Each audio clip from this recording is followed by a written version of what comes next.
What's going on with y'all boys, man? CJ back with another video. Today I'm on my 6'8 playmaking slasher. I just made a video on this build, but once again I'm going to be showing y'all this build and just how good slashing is. Like, slashing is low-key overpowered in this game. Now I know I have no shooting. A lot of y'all like, oh, all I gotta do is sit in the paint. I'm gonna explain to y'all why that doesn't work. I'm gonna show y'all how to play on a slasher and just really break down the build, and also show y'all a better version of this build. My last video I did a few different versions, but this one I'm gonna show y'all the best version of this build right here, because some of these attributes I don't need. But let's go ahead and get into the clips. All right, so first we're gonna start off with the contact dunks. Now I know in the beginning of the year everybody was saying slashing was dead. A lot of people were upset with the size of the green window. As you see right there, the green window when someone's in front of you is very small on a slasher, and a lot of people were upset with that, myself included. But one thing I will say, once you really get used to the slashing, you really know when to use that dunk meter. The slashing is almost as good as it's ever been. Now before it was really brain dead. 2K20, hop steps, hold square, it really wasn't much to it. Previous 2Ks, just hold square, you're getting a contact dunk. 99 driving dunk or whatever it was, you're just getting a lot of contact dunks. It's easy. This year, I feel like it takes a lot more skill, because you got to know when to use that contact meter, when to use the contact dunk.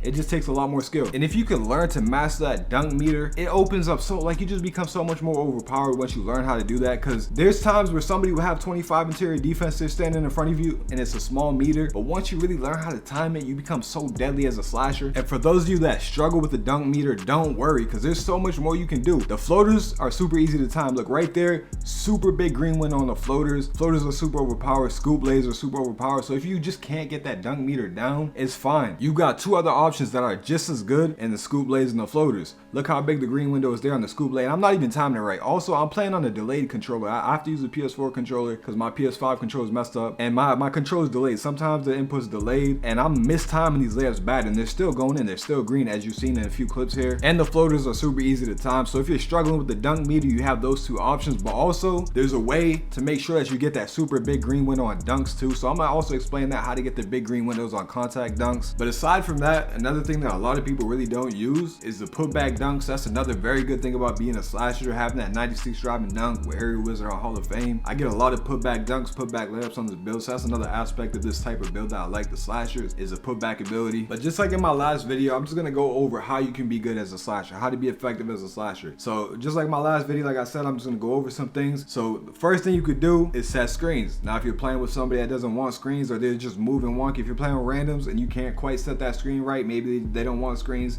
maybe they're moving around too much, go and set off-ball screens. And 3v3, if you're playing that, go and set an off-ball screen. It just opens up so much more offense. A lot of the times when you're playing somebody online, randoms, they don't have the communication. And look at that right there. Have y'all ever seen that? I just hit a nutmeg and a 360 dunk. I've never seen that before. But back to what I was saying, set screens for your teammates, set off-ball screens. Like I said, a lot of teams don't have that communication, know how to guard it. And also, just get in the mindset of slipping screens and learning how to do that too. You don't always need to set a screen and just stand there. Sometimes you could set a screen. If you see they're playing too high up on the screen, you could slip. That's a whole open lane for you to just cut. Also, another way to play, if you're not setting screens, I sit in the corner, because I can't really do nothing top of the key. But from the corner, I'll sit in that corner, and if my teammate drives in, now what a lot of people might think, oh, my teammate's cutting, let me drive in, you know, my matchup's gonna play help defense, and I'm gonna have the lane for a dunk or something. Don't do that. You can do it, but what I do is I sit in the corner. They're gonna leave me wide open for the three. Obviously, I can't shoot, but the floater, that's what I have. I have the floater. So I'm gonna be in the corner. They hit me in the corner. I have all that space to just take, it literally just takes 2 steps in from the 3-point line in the corner, and I'm gonna throw a floater up. Another reason to stay in the corner is for putback reasons. So when you're in the corner, you're closer to the hoop. It's a lot easier to get putbacks. So that's a few different ways for you to be effective as a slasher. And also, setting screens opens up more putback abilities. Let's say you set a screen for your teammate and he doesn't pass, but he takes a dumb shot. Most likely your matchup is also playing help, or you got your matchup beat. You're gonna be there for the offensive rebound or a putback. I get a lot of putbacks off that. So with all those things combined, you're actually helping your team out way more than you're not. A lot of people will say being a slasher is ineffective,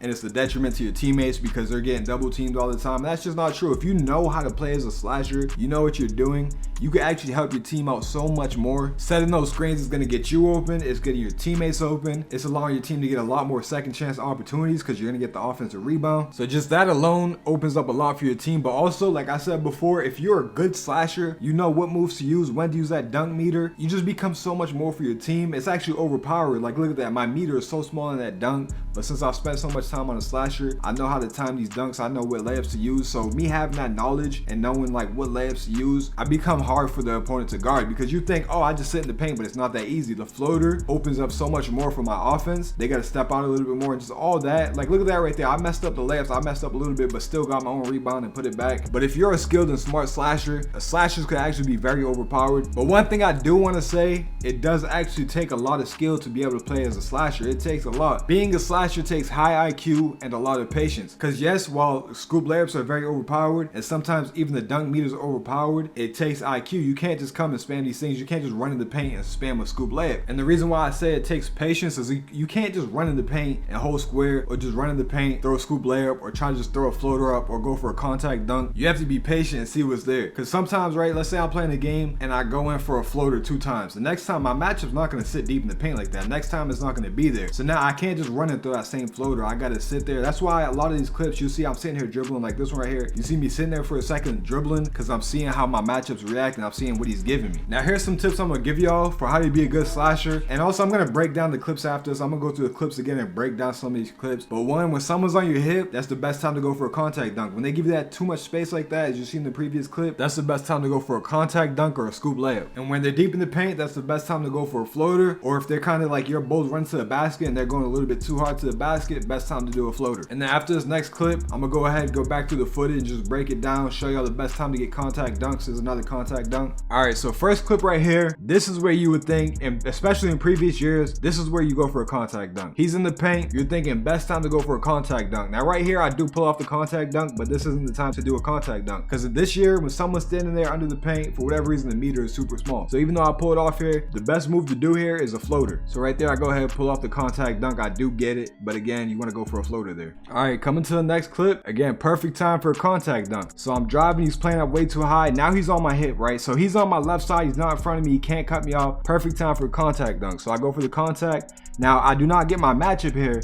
but I get the dude come and play help defense. But you see there's nobody in front of me at all. Nobody's standing in front of me, and you see how big that green window is. So if you want a big green window for contact dunks, you do it when there's nobody in front of you or somebody on your hip.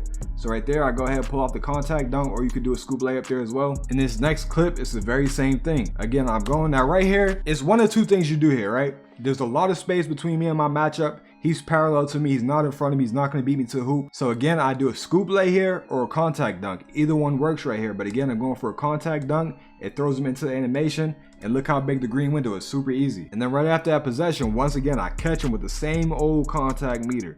I stop for a second because I'm waiting to react, right? If I would have just ran straight to the hoop, I wouldn't have had the options that I do. That's why I say be patient as a slasher. So I run for a second, stop, hit a little between the legs. I'm driving to the right. Now again, he's not completely able to cut me off here. There's still a direct line to the hoop right there in front of me. So I'm running right. He's not quite there. Again, look how big the meter is because he's not in position to get to contest that. So here, once again, another contact dunk. So those are the best times to go for a contact dunk, when there's that much space, if they're parallel to you or they're not directly in front of you. Anytime someone's directly in front of you, you're not going to get the contact dunk. The meters are going to be super small. And like I had said before, standing in the corner allows you to get a lot more putback dunks. So again, here's an example of that. I'm in the corner. My matchup's sitting in the paint pretty much. He's not guarding me. My teammate shoots a wide open three. He misses. But since I have such high driving dunk, Wizard Hall of Fame, I'm jumping right over my matchup and get a nice easy putback dunk. And then coming to the floaters here, like I said before, I'm gonna sit in the corner. If they're sitting back, all I need is 1 to 2 dribbles into the 3-point line from the corner, and it's an easy floater. So here it is. I literally take 1, 2, not even just like a step and a half. I walk in, and again, look how big that green window is. It looks like I'm shooting the mid-range, but it's a floater. I have no shooting ability at all. Nothing on my shooting, but it's a wide open floater that's sitting in the paint. There it is. So they can't just sit in the paint the whole time. And this clip right here, perfect time to use a scoop layup. Now right here, I don't quite have the drive and dunk, right? Because again, I mean, I probably could have low-key pulled it off, but I feel like it's a little bit more difficult coming from this angle because he is kind of in front of me and there's just not that much space. I maybe could have pulled off a contact dunk, but right here, the best thing to do is a scoop layup. Now, usually with the drive and dunk, or if you're going for a layup, you would think to go away from your matchup with the right stick. No, you push your right stick towards them and it kind of bumps them out the way. So right here, he's on my right hip. He's kind of cutting me off, almost cutting me off, but instead of going for the contact dunk or doing a scoop layup to the left, I do the scoop layup into him. It pushes him out the way. And y'all know this year, you really can't block scoop layups. So that's what I do. If someone's on my hip or to the side like that, I'm doing the scoop layup. So I'm gonna go ahead and play it. Look, scoop right through. I did the right stick scoop layup, push it right to my matchup to the right side, and I just jump right through the traffic. Easy layup, no one's contesting it. So that's a prime example of when to use a scoop layup right there. And then this clip, once again, I'm doing the scoop layup. So I'm driving, and you would think kind of like, oh, a contact dunk right here, maybe, possibly, but he, again, right there, he's pretty close to my hip. I got a dude to my left. They're looking to close out. The fastest option here, the quickest move to do is a scoop layup. Contact dunk might take a little bit too much time. They maybe might rip me if I'm going for a contact dunk. Right here is perfect for a scoop lay. So again, that's what I do. I go for a scoop lay. This time I'm going to my left. To my right would have worked. Like I said before, I could have did a scoop lay to my right, would have created a lot of space. But this time I go to my left. And again, them scoop lays are so overpowered, so I literally just jump right through the traffic. It gives you like a bit of a speed boost. You kind of jump through the traffic, whereas the contact dunks, you're kind of pulling them in. So this one, I had two people around me, a little bit congested, so I go for the scoop lay, and look how easy it is to time it. Another big green window. Some scoop layups are your best friend. And then this clip right here, I mistime it, but even though I mistimed the layup, the green window is so big. Here comes another scoop layup. So again, he's not even touching me, not quite there. Definitely could have did a contact dunk right here. Definitely could have been a contact meter, but I went for a scoop layup. So just to show, you can really use either one. Sometimes you want to go for the scoop, sometimes you want to go for a contact dunk, but right here, I'm going for the scoop lay. And look, he maybe could have blocked it if he jumped, but it's just a lot of space there. It's a quick, easy floater. I mean, not floater. It's a quick, easy scoop layup. So I get that off there. He actually did try to block it. And then right here is just to show the power of the putback dunks, right? I got like an 85, I think it's like an 85 offensive rebound, and I do have rebound chaser goals, so maybe that helps. But look at this right here, right? I'm all the way at the other free throw line. I'm all the way on the other end of the court. Everybody's in front of me, and I somehow still managed to jump right through the traffic, get a contact dunk on top of that, and get a dunk for my team. So that's another thing with the slashers, is having high drive and dunk. Air Wizard Hall of Fame, you're gonna get clips like that. And then this clip right here is a good example of when to be patient, or how to be patient, not when, because I'm always patient, seeing what's there for me. So right here, I've got 14 points already. I've already scored a bunch of points. He's used to how I play. So I'm coming to the corner here. I'm just dribbling a little bit, just watching, see how he reacts. I step back, he jumps, get a crazy nutmeg there, wide open. Sometimes they just mess it up for themselves, right? That's another thing too, is when they're playing defense, when you're sitting there dribbling, wasting time, sometimes, I'm not saying that I sit there and waste the shot clock, but like when you're dribbling, they're in their head. It's giving them time to sit there and think. They're thinking, what is he gonna do? You don't have that problem. The pressure's on them. They're sitting there thinking, what is he about to do? Because he's a slasher, so he's gonna come to the paint, but what is he gonna do? Is he gonna do a floater? Is he gonna try to dunk on me? Is he gonna try to do a scoop lay? What is he gonna do? So they're sitting there in their mind thinking what I'm about to do, and I'm just watching, see how they react, and then I attack. So right after that play, same thing. I come out to the three-point line. I'm on the left wing now. I'm watching. Look right here, I stop, right? I stop, step back. I'm just watching to see what he's giving me. I step back, seeing what's there. I drive. Now I see him backpedaling, right? There's a lot of space right here between me and him. If he was a taller defender, yeah, maybe he could block me and contest the shot better, but he wasn't even thinking about that. He thinks I'm going to the paint, steps back a little bit, floaters right there. And then this clip right here is going to be another example of when to not go for a contact dunk. So again, right here, I'm dribbling, I'm looking for what's open. Now, I thought I kind of had him beat, but again, he's going to cut me off here. He's running to cut me off, so it's not really much opportunity for a contact dunk right here. Maybe a scoop layup, maybe, but that's iffy. So again, this right here, I mess up because he went to go cut me off. He was kind of already there. The green window is super small. Now again, you can make this dunk, but the green window is going to be a much smaller because of where he is, the positioning. It wasn't a great time to go for it, so I try to get the dunk off, and of course I don't. But after I miss that dunk, I get my own rebound. And this is an example of how scoop layups can also be a bailout for you, right? Let's say like you need to get a shot off. Your best option is probably that scoop layup, and I'm gonna show you why. So right here, I'm going and I go straight into him. I hold the right stick right into him. Now the green window, once again, is super small because it's not the great time to go for a scoop layup, but it can also be a bailout for you. So I also get a lot of these scoop layups off like this, where I'm running out of time or I need a quick move. I go for a scoop layup, I hold the stick right into them, and look, going for that layup. And then for a split second, you kind of see the green window wasn't that small, it opened up a little bit. But look at the position, right? He tried to contest it, but he really can't do nothing about it. The scoop layups is overpowered this year. So if you find yourself in a situation where you kind of need to make a quick move, do the scoop layup, hold the stick right towards them, and it's going to do a quick, easy scoop layup like this. So I go ahead, and it looks like it should have been a lot more contested. It was 28%, lightly contested, but I still get the layup off. And then once again, this is going to be an example of when to not use the dunk meter. I pull it off this time, but again, you're going to see how small it is. So I'm going ahead dribbling. I think I got him beat, but if you pause it here, he's not parallel with me. Like I said before, he's not side by side with me or even close enough. He's already got me beat to the hoop. He's already going, like where he's heading is to be in front of the hoop. So right here, he's already got me beat. So this is bad judgment by me to go for the contact dunk. But again, if you're skilled, you know how to time it, you can pull it off. It's not the best time to go for it. But like right there, now it looks like we're parallel, but this is because it pulled him into an animation. I'm going for a contact dunk, so it pulled him into this animation. But beforehand, before I started triggering the animation, he was already beating me to the hoop. He's already gonna be right there in front of me. So it wasn't the best option. Now again, this right here, you would pause it and you'd look and you'd be like, oh, this should definitely be an easy contact dunk. You're ahead of him.